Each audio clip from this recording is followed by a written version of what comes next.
This is Ask Congress, and we're in the offices today of Congressman Eliot Engel, who is right now the ranking member on the Foreign Affairs Committee, and will soon, with the Democratic Congress, become chairman of the Foreign Affairs Committee. Eliot, it's good to see you. Good to see you, Lester. I like the idea. Chairman has a nice ring to it. Well, tell me, Eliot, you know, I've been away from Congress for a long time. What's really happening there now? You know, it's very interesting. People say to me all the time, Congress must be terrible. How could you stand those people on the other side of the aisle? And you know what I tell people? I say, collectively, I get angry at some of the policies that the majority, the Republicans, are pushing. But individually, most people are very friendly, very nice. I try to go out of my way to get to know people. It's, as you know, when you were in Congress, it's impossible to get to know everybody because there's so many people. And if someone's not from your home state and not on any committees on which you sit, and from the other party, you don't really get to know them very well. And on a personal basis, when you served in Congress, many more people brought their families to Washington. Yeah. And so the families got to know each other, and that's not the case anymore. And so you don't you don't interact with people unless they're from your home state, on the committee you're on, that kind of thing. And so you really don't get to know a lot of people. But I try to get to know people, and one-on-one, most people are very nice. In my years, we had a roll call vote, and you had to come to the floor and orally and vocally cast your vote. So it was much better that people would wait around and become friendly that way. Now with the voting machines, it's impossible. People ask me, well, voting machines, it's a pain in the neck. Why can't you vote from your office? And I said, well, if you could, nobody would come to the floor. So you have to have voting from the floor. But is it as intense as we hear? You know something, I don't think so. Again, I disagree fundamentally with a lot of the policies coming out of the Trump administration. But I don't think that most of the time members are at each other's throats. I think certainly not on the committees, at least in the committees on which I sit, Foreign Affairs Committee, Energy and Commerce Committee. Some committees do go at it, but we've had, on the Foreign Affairs Committee, I've been very blessed to be able to lead the committee along with the current chairman, who's Ed Royce of California. He and I have worked together on a lot of legislation, a lot of bills, and we've made the Foreign Affairs Committee the most bipartisan committee in Congress, which foreign affairs should be bipartisan. You know, the partisanship should stop at the water's edge, and so we've tried to do that. It doesn't mean we don't disagree on some things, but there are ways of changing things where we can get super votes. For instance, both Ed and I believe in a strong U.S.-Israel relationship, and we've passed a number of bills, and sometimes by changing certain things, tinkering with it a little bit, you can get 300, 350, 400 votes, unanimous votes for these bills, and that's what we've tried to do, and it's been successful. Let me ask you something. There is somewhat of a conflict in the Middle East in Congress and with the administration. How do you feel about the movement that was made to transfer the capital to Israel? Well, I actually feel favorable about that. I think, you know, I have a lot of criticism of what President Trump has done. I think this was one thing he did that he deserves credit for. I think that Jerusalem is the capital of Israel. Everybody who's been there knows it. And for Israel to be the only country in the world not to allow its capital to be recognized, or I should put that in another way, that their capital is not recognized by most of the countries of the world, really isn't right.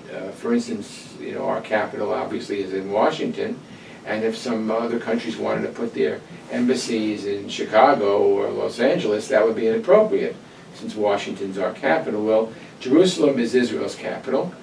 We passed a law 23 years ago in Congress, saying that the embassy should be moved, and it was signed into law and became a law, but every president since that time has used the waiver language to be able to prevent it from happening. And Trump was the first one who said he was going to recognize it, and I believe that was the right move.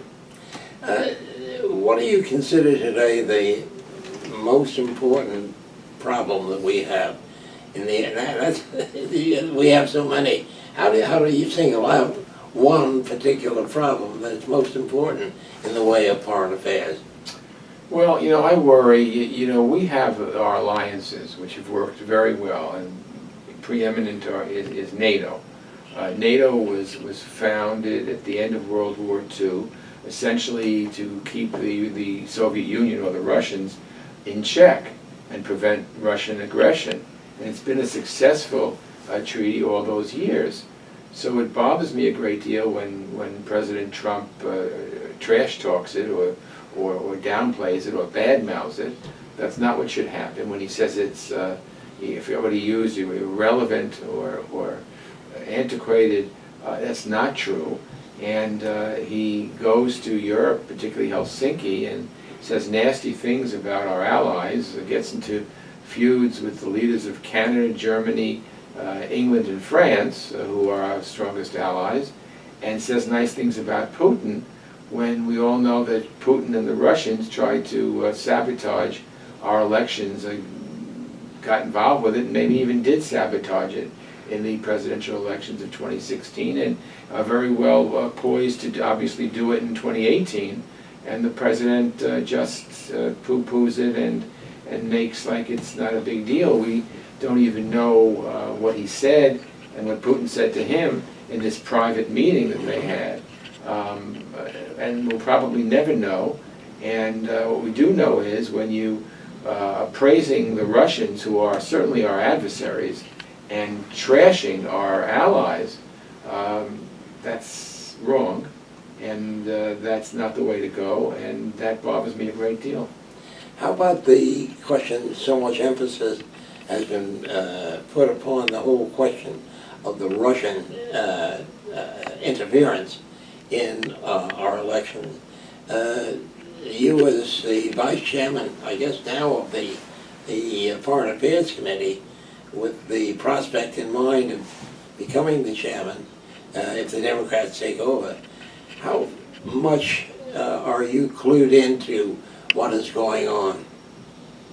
Well, we're clued into it based on reports that we read, but we're not clued into it based on the administration, and what the administration tells us is very little or next to nothing.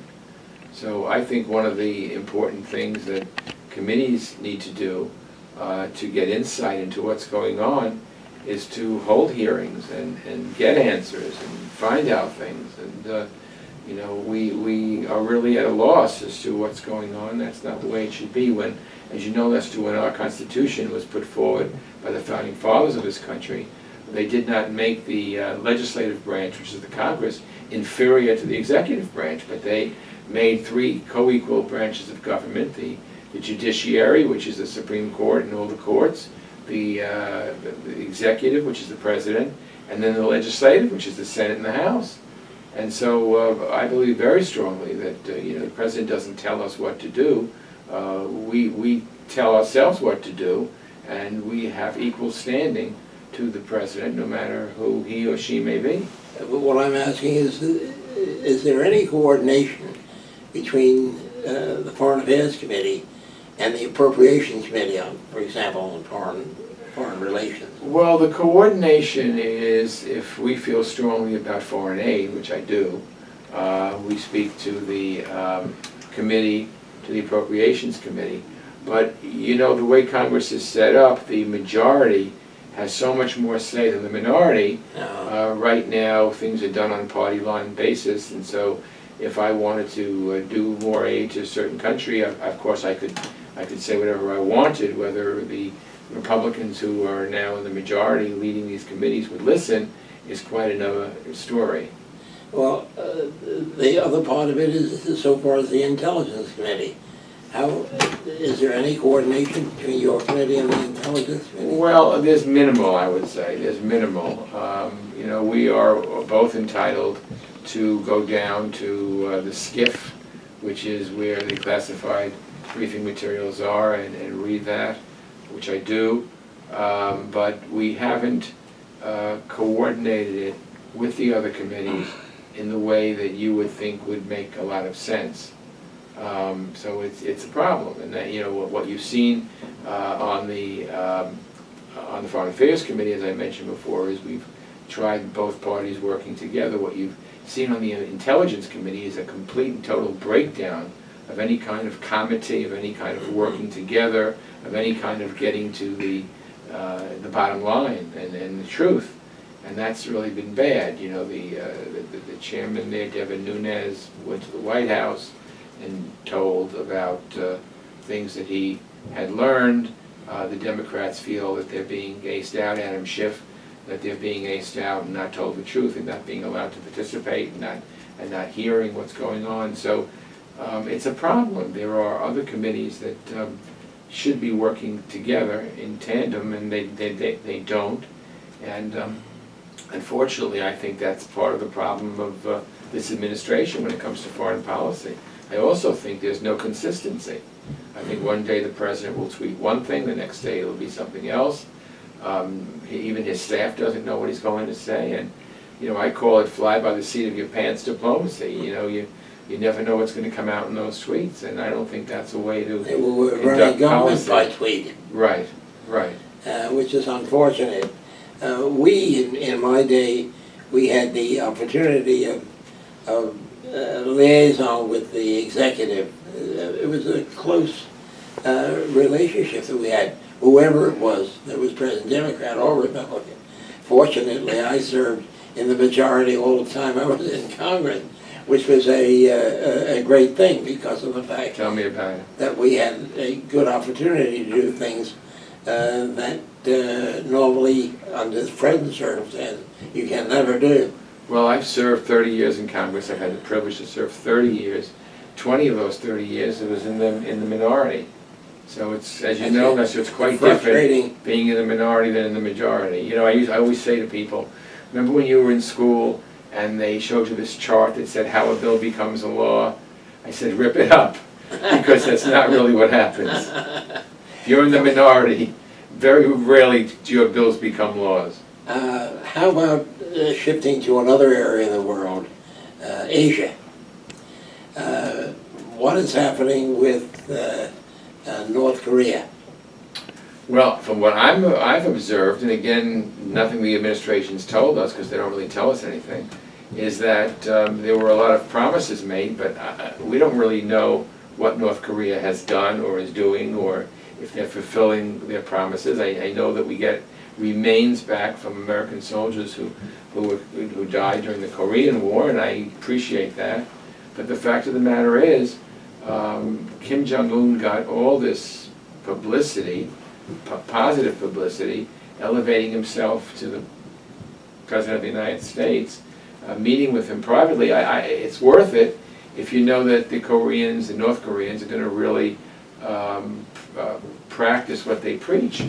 But we have seen heretofore that everything that they've promised to do, even under other presidents, they ultimately have lied and cheated and have done the opposite. And so right now, we're still in a wait-and-see period, but I'm not confident that what the North Koreans promised us they would do, namely get rid of all their nuclear weapons, that they're poised to do. We really just don't know. So, again, were you clued in at any point when there was great tension as to whether or not there was going to be war? Not clued in by the administration. I mean, we, you know, again, as I said, have classified notes available to us, which any member can go in, and if you're on the committee of jurisdiction, can get in and listen to, but not specifically from the administration. In fact, the administration, Secretary Pompeo, who served in the House for a number of years, spoke before the Senate just last week to fill them in on Helsinki and what was going on, and didn't have a similar meeting testifying with the House. And as you may remember, that's usually a no-no. If you go to the Senate, you go to the House. If you go to the House, you go to the Senate. You may do the one body first one time and that body second the next time, but you go to both bodies. He didn't even do that. I spoke about it on the House floor and wrote him a note saying that. So there's been an attempt to not involve Congress, and it's too bad, because we're not a dictatorship. It's not the executive rules all. He needs to deal with Congress, and that hasn't been very forthcoming. What about the situation with China? How do we stand with China today? Well, China, I think, is obviously an important country that we need to deal with, but also an adversarial country. I mean, the moves that China is making in the North China Sea, or South China Sea, sorry, worry me a great deal, because China is building up land, putting out of nowhere, putting like rocks together or building land, which is clearly far away from their country, which they're claiming sovereignty under. So it worries the Vietnamese, it worries the Filipinos, it worries countries that look at this land and the water as being part of their territory, but it's no longer even rocks. Right. They've got airfields now. Right. So that's very belligerent and very, very problematic. China's building up its military. We have, better than anybody, a pact with Taiwan that we've had for many years. 40 years now. And I think that pact should be adhered to. I think that the United States support for Taiwan. Yes, we recognize the Beijing regime as the regime of China, but there is now Taiwan, and they have proven to me through the years that they are an independent nation and should be treated as so, but of course they're not. China insists on a one China policy, but I think that we have a commitment to the Taiwanese, and China should know that we're not going to look the other way if they make aggressive moves on Taiwan. How do you feel about the tariff situation now? This idea, are you involved in that at all? No, this is what the president has done. I think it's, again, making enemies of our friends and continuing to make further the enemies of our enemies. I think what the president's doing is not basically good. I think what's happening with farm products is terrible. I just don't understand it. But this is, again, the president, his style. He comes out with things. He doesn't work in partnership with the Congress, and decides what he's doing. And a lot of people think that it's going to hurt the American economy ultimately, and that it will hurt us with allies and adversaries alike. But of course, all this business of tariffs has not kicked in yet so far as the economy is concerned. And I anticipate, and a lot of other economists anticipate, it's going to have a decided effect upon the economy. Whether or not we engage in a tariff war, trade war, it proved unsuccessful with Smith-Hawley many years ago. In fact, they say it was the cause of the Great Depression. Well, the economy is looking good these days, but the question is, who is it good for? We know that the wealthy are doing very well. I'm not sure that the middle class or working people are doing so well. The president touts his tax cuts, but when I looked at them, they were mostly geared towards millionaires and very wealthy people. The portion that helped average people, middle-class people, is set to expire, and the parts that represent and help rich people don't expire. Mhm. So we'll see. I mean, the economy may look good now, but I'm not sure that that's the real economy we're seeing. Where are the Democrats going?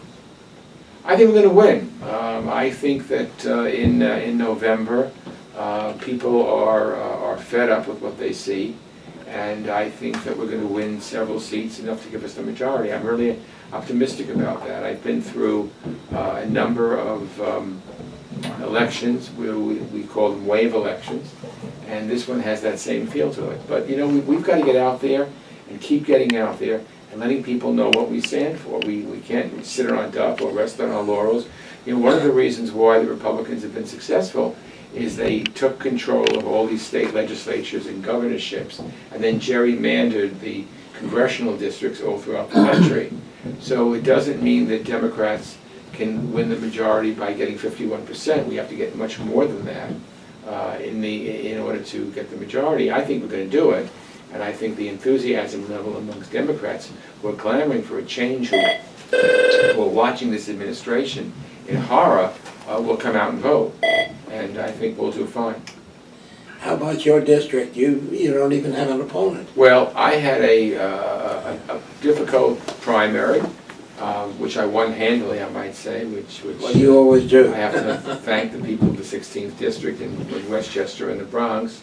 And usually in these districts, the primary is the major battle. If you win the primary, it looks good for the general election, whether there is an opponent in the general election or not. It's really the primary that counts. So I did very well. I worked hard. We raised money. We knocked on doors. We got our message across. And I want to thank the people of my district because they've elected me and re-elected me.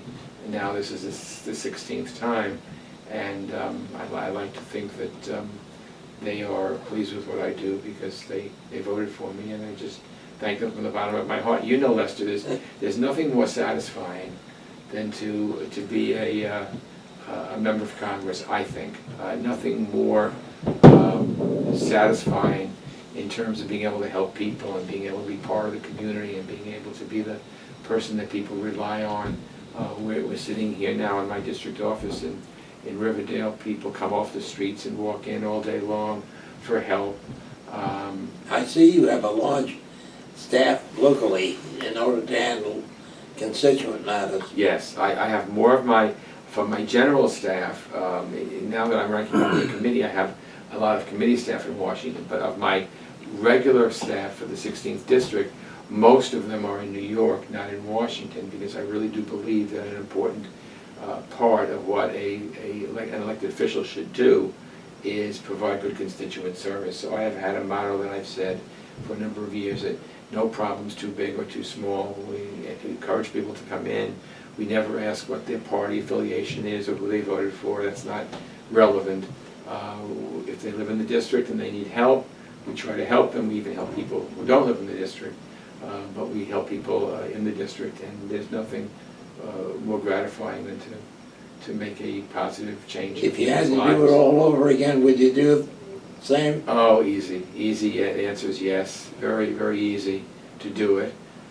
You know, when my children were younger, it was a little bit of an effort to try to be at events that they were at. I did, I think, very well and did the best I can. But now they're older and they're grown. They don't really care whether I come to their events or not. But I feel very, very blessed to have been able to do this, to have made this a family decision to go and do this. And most of all, the people have had faith and confidence in me, because you know it's not easy, and especially today, a lot of people are losing elections who no one would have imagined. So you've got to keep on your toes.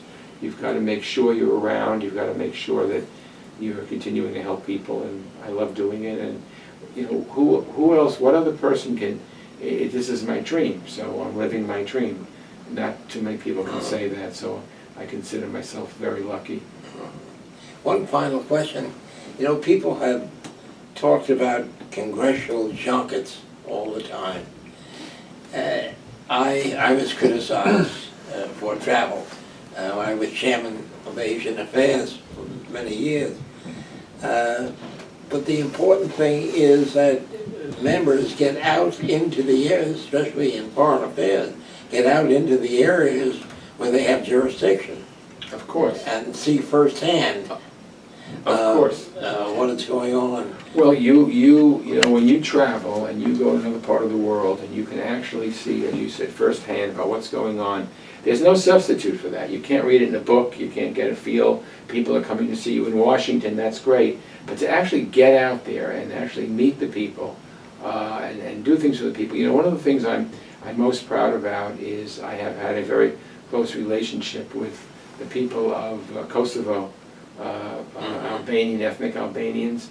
I was with them every step of the way through their independence, pushing for their independence, getting President Clinton, helping convince President Clinton and others to do the right thing, which the president did in terms of the 1999 campaign when there was ethnic cleansing.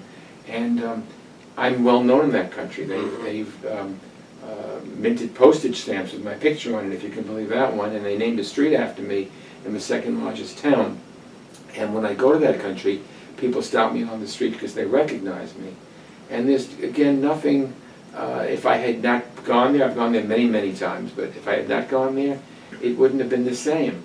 And I was first put into touch with them because we have a large Kosovo Albanian population in the New York metropolitan area. And so when I walk through the district or even just outside the district and people look at me a certain way, I always know that they're Albanian and they understand what I've done.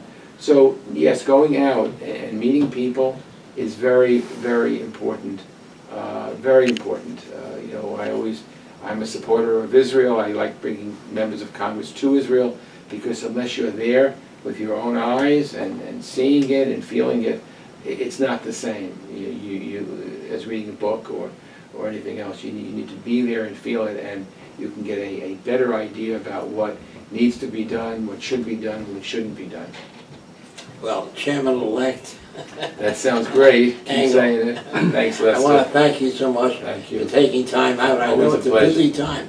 Every ambassador in the world is, I'm sure, trying to see you and get an idea of what you think about their particular country. Well, it's a blessing. Most people are very nice. I've met with many ambassadors, foreign ministers, prime ministers, presidents. It's just an honor and a pleasure to be able to represent the United States and Well, to give do them what you love another to do. idea of the Trump Twitters, at least. Right. We don't all tweet, and we try to be more, I think, reasoned in our approach, not just one day it's here and the other day, next day it's there, and then the following day it's someplace else. Anyway, I thank you Thanks, so much Lester. for Always the a time. pleasure. Now until next week at this time, this is Lester Wolff saying so long from Washington.